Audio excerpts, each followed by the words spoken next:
Assalamualaikum warahmatullahi wabarakatuh. Selamat datang di video saya dengan saya Natasha Isnani Darko, NIM 1905120440 dari kelas TIA angkatan 2019. Jadi dalam video ini saya akan melakukan presentasi tentang studi kasus jaringan di suatu perusahaan terus instansi. Saya pun memilih untuk melakukan studi kasus jaringan di PT Langit Persada. PT Langit Persada ini merupakan perusahaan yang bergerak dalam sektor agrikultur dan memproduksi bermacam pupuk organik yang menggunakan teknologi efektif mikroorganisme. Jadi pupuk ini dicampur dengan mikroorganisme yang dapat mensuburkan tanah dan bermanfaat bagi pertumbuhan dan produksi tanaman serta ramah lingkungan. Biasanya pupuknya berbentuk cair dan tidak hanya dalam pertanian dan perkebunan, namun dapat juga digunakan pada sektor lain seperti perikanan dan dapat juga digunakan untuk menghilangkan bau dari toilet. Tidak hanya A4, perusahaan ini pun juga memproduksi obat tradisional seperti minyak alas Bekasi dan madu. PT Langit Persada didirikan pada tahun 1993 oleh Dr. Insinyur Gedeng Widyadana AGR dan berlokasi di Jalan Pulau Komodo nomor 38 Denpasar, Bali. Tidak hanya di Bali, perusahaan ini mempunyai kantor cabang di Jakarta, Magelang, Garut, dan Surabaya. Jadi berikut skenario jaringan yang saya buat karena perusahaan ini memiliki dua divisi, yaitu divisi M4 dan divisi tradisional. Jadi setiap divisinya memerlukan satu set perangkat yang digunakan untuk melakukan pekerjaan. Jadi pada satu divisi sekiranya memiliki 5 PC dengan space dan routernya masing-masing. Selain itu terdapat pula server seperti DNS server, DHCP server, web server, FTP server, dan mail server. Jadi setiap FTP, misalnya pada FTP server digunakan sebagai basis penyimpanan data yang diperlukan perusahaan, seperti cara membuat resep dari pupuk organiknya, cara menggunakannya, dan mungkin juga template browser yang dapat digunakan untuk pemasaran. Selain itu terdapat pula mail server yang digunakan agar setiap orang dalam perusahaan dapat mengirim pesan dengan aman. Selanjutnya terdapat pula web server karena perusahaan ini memiliki website untuk melakukan pemesanan dari produk-produk yang ada. Selain itu disediakan pula DHCP server yang digunakan untuk mendaftarkan untuk memberi IP pada setiap HP yang mendaftar ke WiFi yang mereka sediakan. Jikalau suatu saat ada tamu yang berkunjung. Karena kantornya memang sekiranya bisa dibilang kecil, maka saya gunakan subnetting /28 yang sekiranya bisa menampung 13 host IP pada setiap blok network. Langkah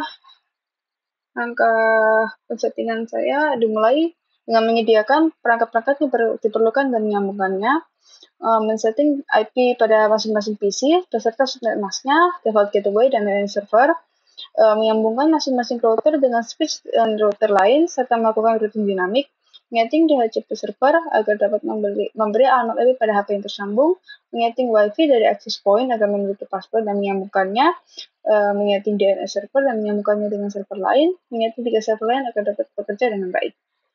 Sebelum kita lakukan percobaannya, maka kita lihat dulu jaringannya.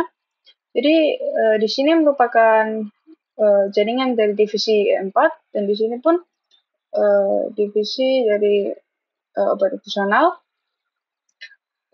PC pada jaringan ini memiliki IP host 1 hingga 5 atau lengkapnya 192.168.41 dengan subnet masknya 240 dan default gateway-nya 192.168.40.14 dan terdaftar pada server 40.40.40.41. Untuk divisinya OLS terdapat PC dengan urutan IP hostnya 17 hingga 21 atau lengkapnya 192.168.40.17 dengan subnet masknya 240 default gateway-nya 192.168.40.30 dan terdaftar pada DNS server 40.40.41. Pada sektor di sini yang merupakan WiFi untuk karyawan dan para tamu. Di sini setiap alamat IP-nya saya daftarkan, saya beri dengan menggunakan DHCP server. DHCP server ini memiliki IP 192.168.40.45, 19 240 dengan default gateway 192.168.40.46, terdaftar pada DNS server 40.40.41. Jadi seluruh HP yang terdaftar pada jaringan bagian sini akan memiliki default gateway yang sama dengan DHCP server, yaitu 192.168.40.46 dan terdaftar pada DNS server 40.40.41.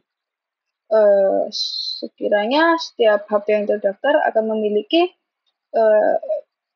IP address yang dimulai dari 192.168.40.33 dan maksimum HP yang tersambung hanya bisa 12. Selanjutnya kita lihat pada router E4 memiliki pada serial 2 memiliki IP 12.12.12.1, pada serial 3 memiliki IP 14.14.14.1, dan pada flash Ethernet 0 tersambung default gateway dari jaringan E4 yaitu 192.168.40.14, sedangkan pada router WiFi serial 2 akan tersambung pada router E4 yaitu yang memiliki IP 12.12.12.2. Untuk serial 3 tersambung pada router mini-OLS yang memiliki IP 23.23.23.2.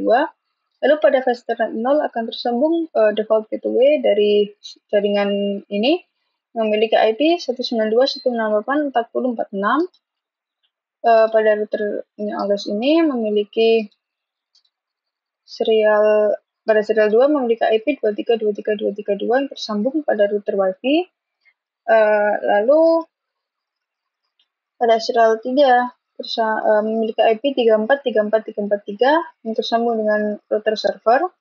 Pada flash Ethernet 0 tersambung dengan default gateway dari jaringan mini-OLS yaitu memiliki IP 192.168.40.30. Selanjutnya router server ini pada serial 2 tersambung dengan 14.14.14.4 yang tersambung oleh router E4. Lalu pada serial 3 tersambung dengan mini-OLS memiliki IP 34.34.34.4. Pada flash Ethernet 0 tersambung dengan default gateway dari kumpulan server ini dengan IP 30.30.34. Dan pada flash Ethernet 1 tersambung dengan default gateway dari DNS server yaitu 40.40.43. Selanjutnya kita lihat apa saja yang terdaftar pada DNS server. Jadi DNS server ini memiliki IP 40.40.41 dengan default gateway 40.40.43. Pada DNS server ini terdaftar e4indo.com dengan server pada web server, lalu e4mail.com pada server pada server mail server ini, ftp e4indo.com pada server FTP, dan www.e4indo.com yang merupakan alias dari e4indo.com. Sekiranya itu saja yang bisa saya tunjukkan. Selanjutnya kita melakukan percobaan pada jaringan saya punya. Pertama-tama kita mulai dengan mengirim sampel PDU ke PCB router. Jadi kita ganti mode simulasi. Kita kirimkan sampel PDU dari PC 3 ke PC 19. Lihat.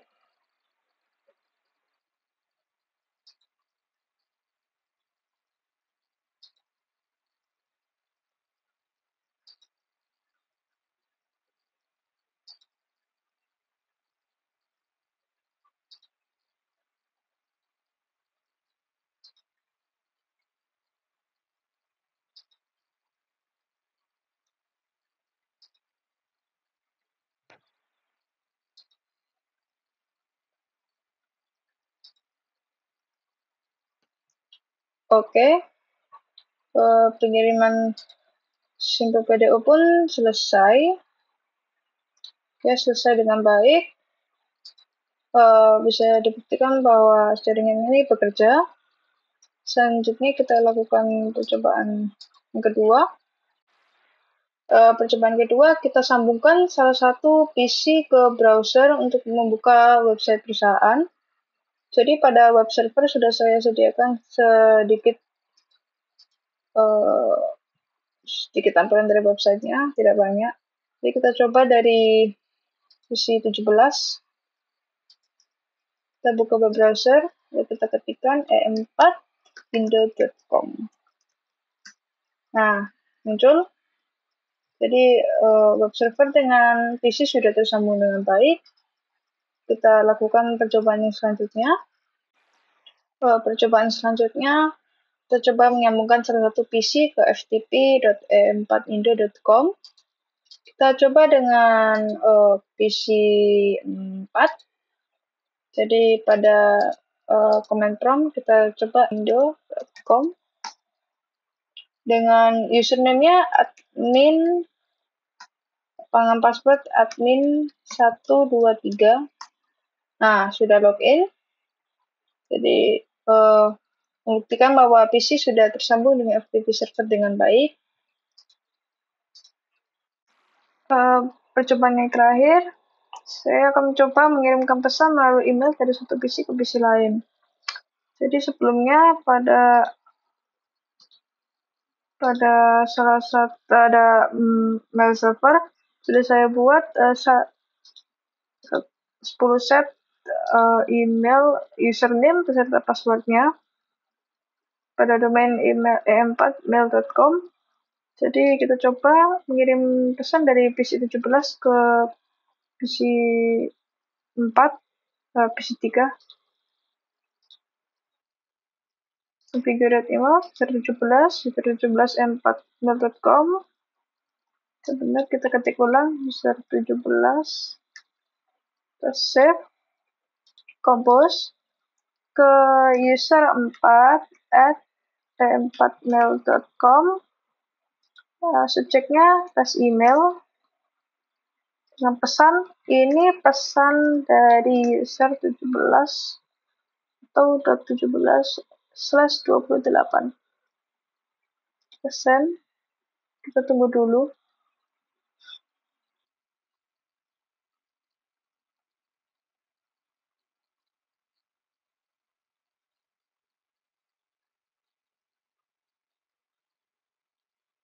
Oke, send success. Ini pada user 4 ya, kalau salah. Kita receive. Nah, kita receive tes emailnya. Nah, ini pesan dari user 17. Percobaan ini mengindikasikan bahwa sistem servernya sudah berjalan dengan baik. Oke, jadi sekian presentasi dari praktikum proyek UAS yang telah saya buat. Apabila ada salah, mohon dimaaf. Apabila ada salah, sengaja maupun tidak sengaja, mohon dimaafkan. Terima kasih. Wassalamualaikum warahmatullahi wabarakatuh.